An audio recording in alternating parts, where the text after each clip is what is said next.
नमस्कार दोस्तों, बायोलॉजी की ऑनलाइन क्लासेज में आपका स्वागत है।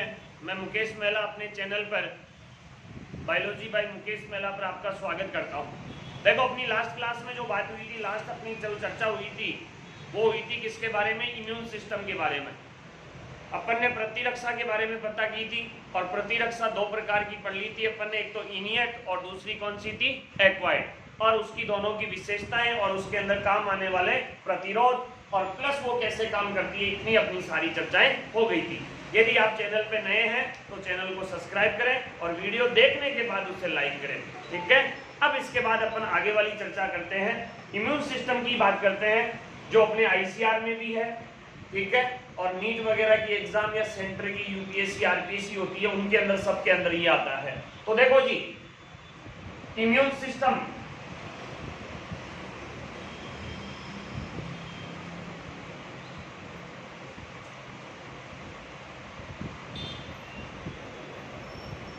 इम्यून सिस्टम, प्रतिरक्षा तंत्र, इसकी आज अपन को चर्चा करनी है। इम्यून सिस्टम के बारे में अपन को पढ़ना है। तो इम्यून सिस्टम के अंदर इसकी सेल्स पढ़नी है सबसे पहले।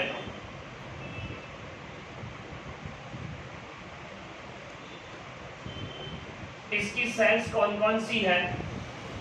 देखो, पुराने वीडियो के अंदर अपन ब्लड वगैरह पढ़ते हैं, उस ब्लड के वीडियो मैंने डाले हैं और उस ब्लड वाले वीडियो के अंदर भी इस सेल्स के बारे में बताया गया है। मतलब इन सेल्स की चर्चा अपन ने वहां भी की है।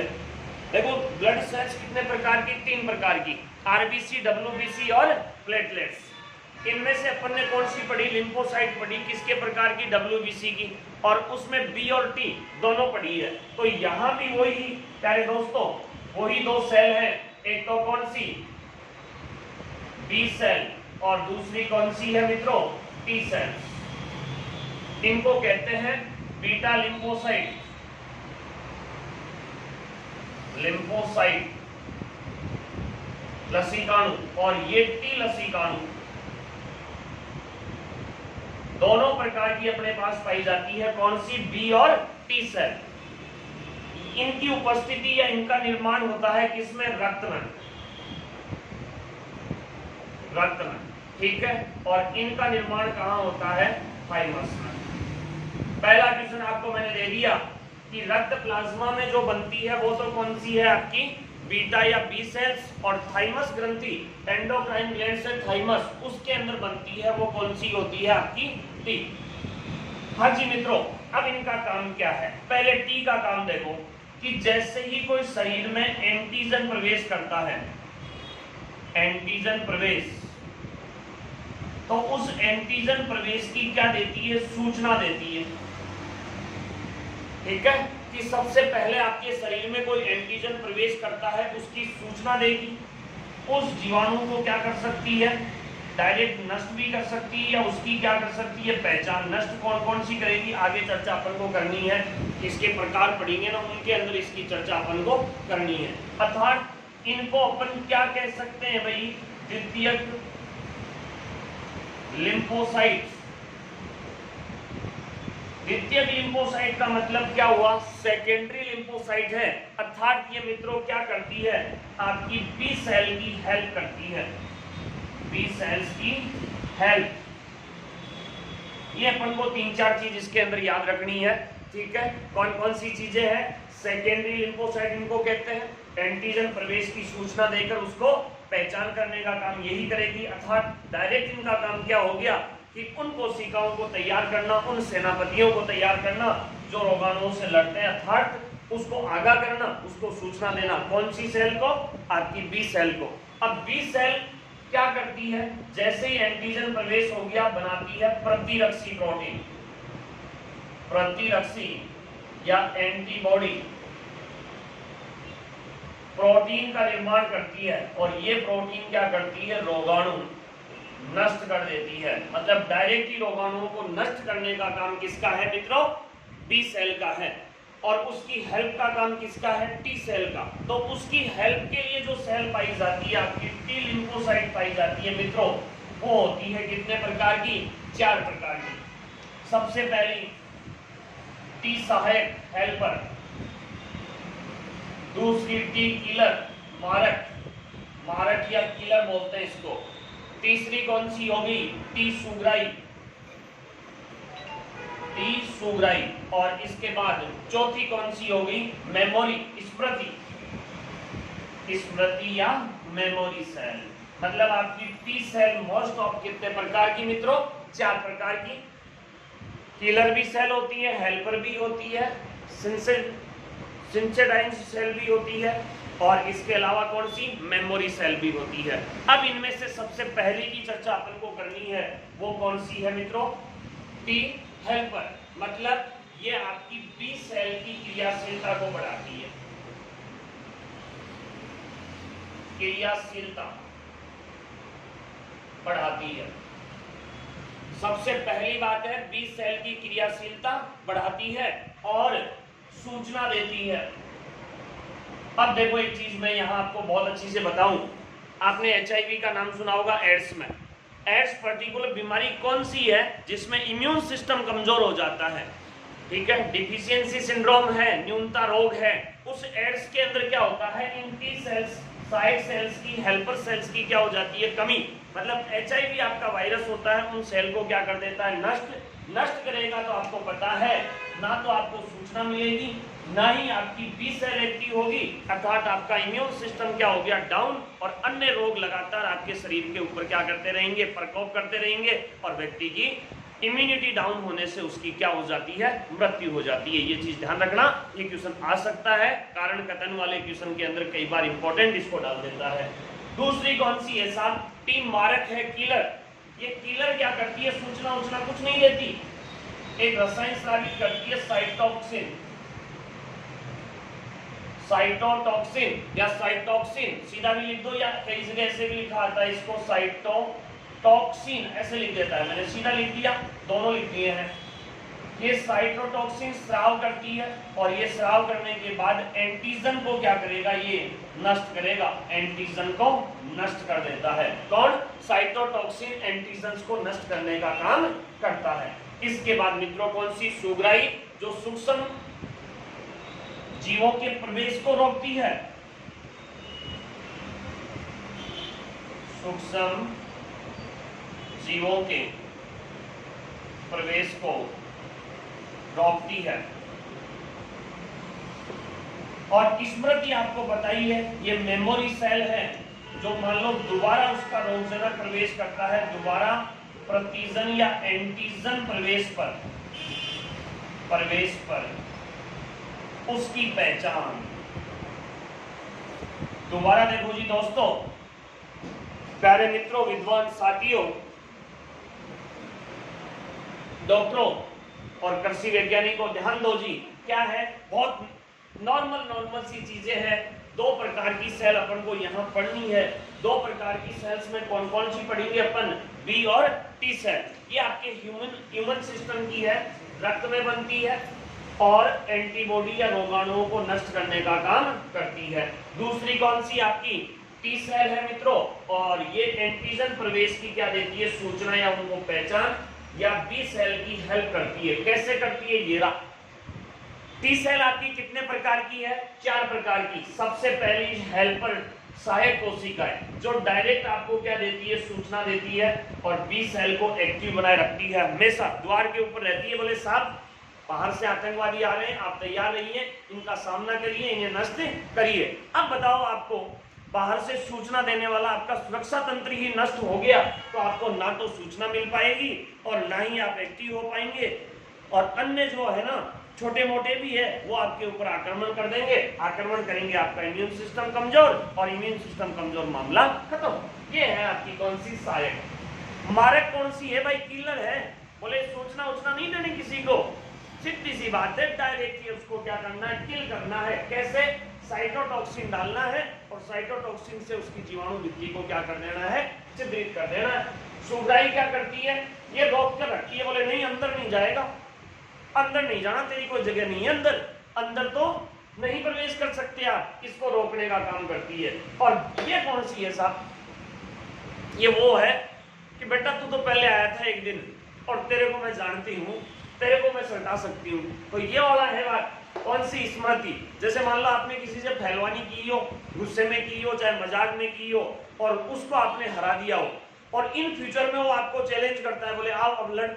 कैसे लड़ता है? आप क्या सोचोगे, बेटा ये तो वही है जिसने मैंने हराया था, कोई नहीं आज दोबारा पलटी मार देंगे। तो इस प्रकार की सेल कौन सी है? स्मृति सेल, मतलब उसको याद रखने वाली। शायद मेरे हिसाब से बहुत अच्छे से आपको चीजें समझ में आ गई होगी। दोबारा समझो एक बार कि एक तो उसको वहीं रोकने वाली, बोले नहीं अंदर नहीं जाना, इस सुग्राही। दूसरी, अंदर जाने के बाद उसको बोले कि इससे पार नहीं पड़ी तो उसकी सूचना दे दी किसको? सहायक कोशिकाओं के द्वारा। और एक है वो को कुछ वहीं सल्टा देती है, बोले तू आओ मेरे। और एक ऐसी है जो ना तो सूचना देती ना और कुछ करती, उनका काम क्या है? केवल और केवल याद रखना कि इन फ्यूचर में मान लो इससे संबंधित कोई चीज अपने शरीर में प्रवेश करती है तो उससे क्या करना है? नष्ट करना है, मतलब उसकी कमजोरी को उसको याद रखना। तो वैक्सीनेशन के अंदर आपको पता है ऐसी ही मेमोरी सेल बन जाती है, और ये मेमोरी सेल उस टीके के द्वारा जो पहले दिया था बचपन में और लंबे समय तक उसको याद रखता है। ठीक है, यही तो है वैक्सीन। छोटे से टापर में लगाते हैं टीका, और बड़ा होने के बाद बड़ा सारा धरती का बोझ हो जाता है, तब भी उसके अंदर इम्यूनिटी होती है उसकी। क्यों होती है? क्योंकि उसके अंदर स्थायी मेमोरी सेल बन चुकी है जो उसको आगे रोगाणु प्रवेश से उसकी क्या करती है? सुरक्षा। आगे बात समझ में? वीडियो को लाइक करते रहें, चैनल को सब्सक्राइब करें, आपका सपोर्ट बहुत कम मिल रहा है। उम्मीद है कि इनको ज्यादा से ज्यादा शेयर करें ताकि मेरी हिम्मत और बढ़े, क्योंकि मैं तो एक सेवा कर रहा हूँ आपकी, जितना हो सके उतनी मेरी तरफ से पूरा देने की कोशिश कर रहा हूँ। और जब तक आपको जरूरत है या जिन टॉपिकों की आपको जरूरत है वो सब प्रोवाइड कराऊंगा, लेकिन कम से कम आपकी तरफ से ये तो हो ना, हाँ कि मुझे समझ में आ रहा है और मैं भी सर का सपोर्ट कर रहा हूँ। तो साहब थोड़ा सा ध्यान दें और इन वीडियो को लगातार शेयर करते रहें, लाइक करते रहें, और चैनल के ऊपर आप नए हैं तो उसे सब्सक्राइब भी करते रहें, अन्य दोस्तों को भी भेजते रहें और अपना पूरा सपोर्ट, अपना पूरा आशीर्वाद बनाए रखें। ठीक है, तो थोड़ा सा ध्यान दें इन चीजों का। हटाते हैं इसको, स्क्रीनशॉट ले लो एक बार।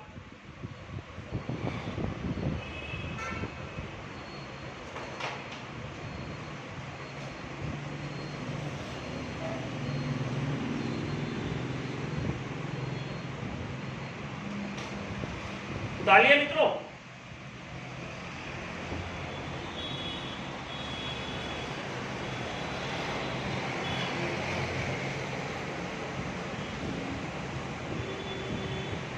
नेक्स्ट देखो जी, अब देखनी है अपन को टाइप्स ऑफ इम्यूनिटी, मतलब आपकी प्रतिरक्षा जो क्रिया होती है कौन सी वाली? एक्वायर्ड इम्यूनिटी, उसकी चर्चा अपन को करनी है।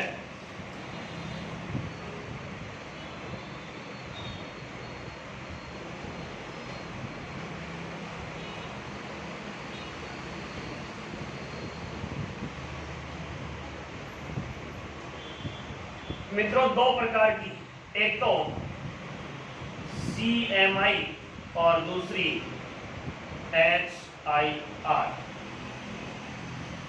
कितने प्रकार की? दो प्रकार की। कौन कौन सी? CMI और HIR।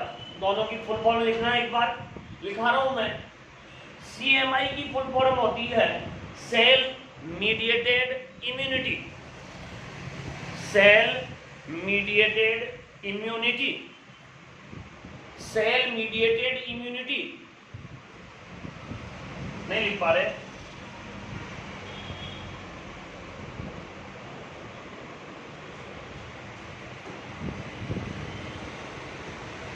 इम्यूनिटी। दूसरी बात होती है ह्यूमरल इम्यून रेस्पॉन्स। दो प्रकार की इम्यूनिटी हो गई, कौन कौन सी? CMI और HIR।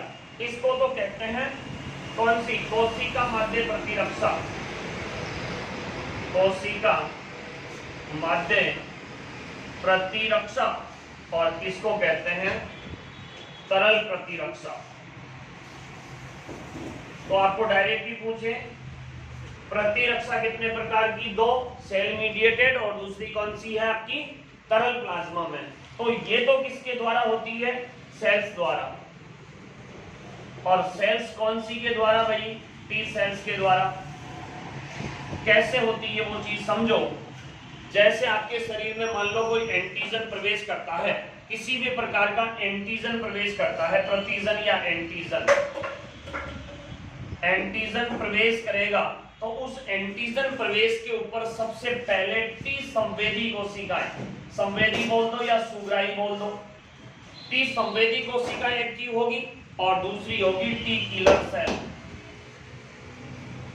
किलर या जिसको कहते हैं ना मारक कोशिकाएं, ये दोनों एक्टिव होगी। एक्टिव होके क्या करेगी साहब, ये तो स्रावित करेगी इंटरल्यूकिन, क्या स्राव करती है इंटरल्यूकिन, और ये स्राव करती है परफोरिन, परफोरिन। इंटरल्यूकिन क्या करता है, इंटरल्यूकिन करता है रोगाणुओं को नष्ट करता है, रोगाणु नष्ट करेगा। और परफोरिन क्या करती है साहब, आपकी जो जीवाणु भित्ति है, जीवाणु भित्ति, उस जीवाणु भित्ति को क्या कर देता है, छिद्रित। अब जीवाणु छिद्रित हो गया तो अब उस जीवाणु की रोग फैलाने की क्षमता है, वो क्षमता भी क्या होगी मित्रों, नष्ट होगी। बहुत इजी सी है दोनों, इजी कैसे, ध्यान रखना, टी संवेदी कोशिकाओं के द्वारा या सुग्राही कोशिकाओं के द्वारा क्या स्रावित होता है मित्रों, इंटरल्यूकिन। और इंटरल्यूकिन क्या करता है, आपका डायरेक्ट रोगाणुओं को नष्ट करता है, किसके द्वारा, इंटरल्यूकिन के द्वारा, याद रख लेना। किलर सेल के द्वारा क्या स्राव होता है, परफोरिन, परफोरिन किसको नष्ट करता है, जीवाणु भित्ति को छिद्रित कर देता है। ये दोनों कौन सी होगी आपकी, टी, मतलब इस प्रकार की, मतलब जिसमें प्लाज्मा का एंटीबॉडी का कोई रोल नहीं होता, सीधी सी बात है, इसमें एंटीबॉडी नहीं बनती। इंपॉर्टेंट चीज याद रख लेना, कोशिका माध्य प्रतिरक्षा में एंटीबॉडी का निर्माण नहीं होता, केवल कोशिकाओं के माध्यम से ही डायरेक्ट उस जीवाणु को, उस एंटीजन को या उस रोगजनक को क्या कर दिया जाता है, नष्ट कर दिया जाता है। दो रसायन है इंटरल्यूकिन और परफोरिन, उनके द्वारा उसे नष्ट किया जाता है। अगली चर्चा अपन करें कौन सी, तरल प्रतिरक्षा।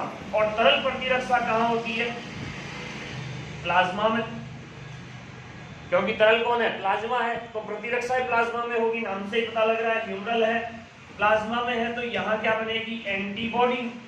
और एंटीबॉडी में कौन सी प्रोटीन, आईजी प्रोटीन, आईजी कौन सी, फुल फॉर्म लिख लेना, इम्यूनोग्लोबिन प्रोटीन, कौन सी, इम्यूनोग्लोबिन प्रोटीन। बी लिम्फोसाइट द्वारा एंटीबॉडी जो प्रोटीन बनती है उसको कहते हैं इम्यूनोग्लोबिन प्रोटीन, आईजी प्रोटीन। और आईजी प्रोटीन 5 प्रकार की होती है मित्रों, कितने प्रकार की, 5 प्रकार की, आईजी ए, आईजीडी, दोगी ना, अगली आई जी ई, आई जी दिख रहा है ना नीचे, जी, और आई जी एम, एम है ये, एम, ठीक है, यहां तक तो दिख रहा होगा, सही बोल रहा हूं मैं। आई जी ए, देखो ये मां का पहला दूध होता है ना, फर्स्ट मिल्क, क्लोस्ट्रम में, और शिशु की संक्रमण से क्या कर रही है, सुरक्षा।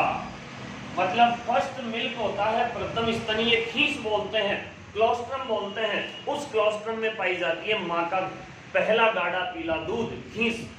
तभी तो कहते हैं बच्चे को पहला दूध पिलाना चाहिए, क्यों, क्योंकि उसके अंदर पाई जाने वाली आईसीए प्रोटीन उस बच्चे को संक्रमण से या इन्फेक्शन से बचाती है। पहली चीज आपको याद रखनी है। दूसरी चीज कौन सी है, डी, कौन सी है, डी। और डी क्या करती है, बी लिम्फोसाइट को सक्रिय करती है, लिम्फोसाइट को सक्रिय। तीसरी कौन सी है, ई।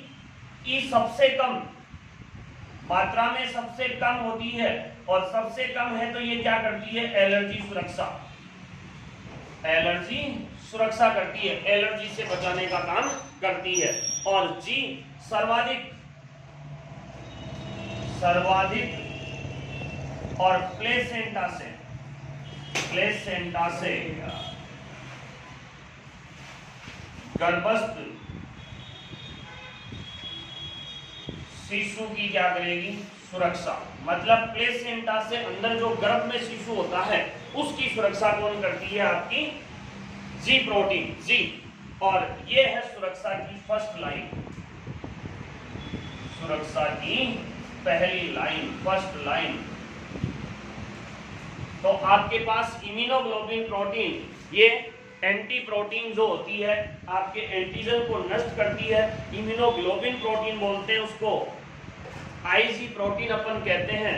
ये आईजी प्रोटीन कितने प्रकार की? 5 प्रकार की। अर्थात अपने पास जो इम्यूनिटी बनती है, इम्यूनिटी जो बनेगी उस इम्यूनिटी के अंदर दो प्रकार से या दो क्रियाओं से काम करती है। एक तो कोशिका द्वारा जिसमें एंटीबॉडी नहीं बनेगी, दूसरा जिसमें एंटीबॉडी बनेगी तरल प्लाज्मा में होगी। तो इसमें एंटीबॉडी नहीं बनेगी तो डायरेक्ट इंटरल्यूकिन परफोरिन से होगा, और इसमें साहब एंटीबॉडी बन रही है। तो एंटीबॉडी बन रही है तो उस प्रकार की एंटीबॉडी में इम्यूनोग्लोबिन प्रोटीन पाई जाती है। कौन सी प्रोटीन जी मित्रों? Immunoglobulin protein. और इम्यूनोग्लोबिन प्रोटीन को शॉर्ट में लिखते हैं आईजी। आईजी कितने प्रकार की? 5 प्रकार की। फर्स्ट देखो आईजीए, पहले दूध क्लोस्ट्रम में पाई जाती है और शिशु को संक्रमण से बचाती है। दूसरी प्रोटीन कौन सी मित्रों? आईजीडी, ये बी लिम्फोसाइट को एक्टिव करने का काम करती है कि आप एक्टिव होइए और एंटीबॉडी बनाइए। आतंकवादी बाहर से प्रवेश कर चुके हैं साहब, उनको भगाना है, खदेड़ना है, उनको मारना है।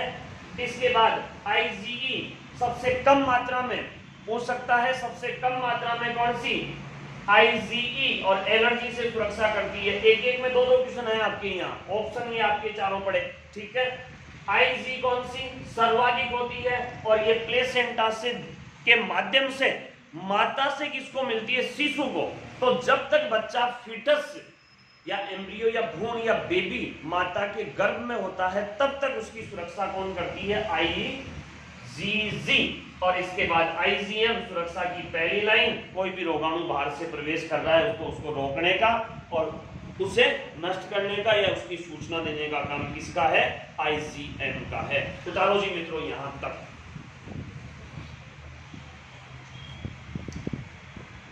मजा आया होगा? शानदार, कोई टेंशन नहीं होनी चाहिए। अब पढ़िए आराम से, फ्लो में मैं अपन आ चुके हैं। आप भी थोड़ा सा फ्लो में आइए, वीडियो को लाइक करते रहिए और अपनी जो भी खुशी की मान लो चाहे विश्वास की मान लो, वो सारी चीजें हमें थोड़ा सा दर्शाइए। वीडियो को लाइक सब्सक्राइब करवाइए। स्क्रीनशॉट ले लिया होगा आपने, हटा देता हूं मैं इसको।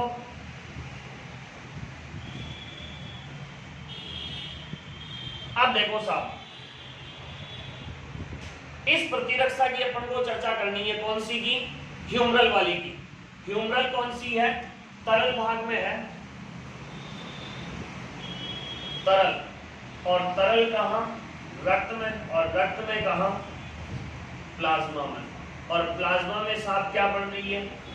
एंटीबॉडी अणु। और एंटीबॉडी अणु में प्रोटीन कौन सी साहब? IG, immunoglobulin.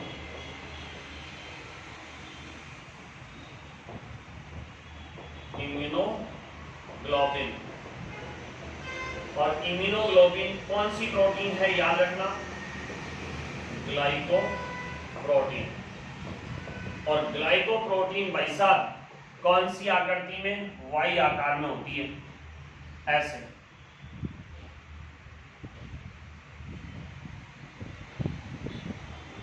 वाई आकार में व्यवस्थित होती है इस प्रकार से।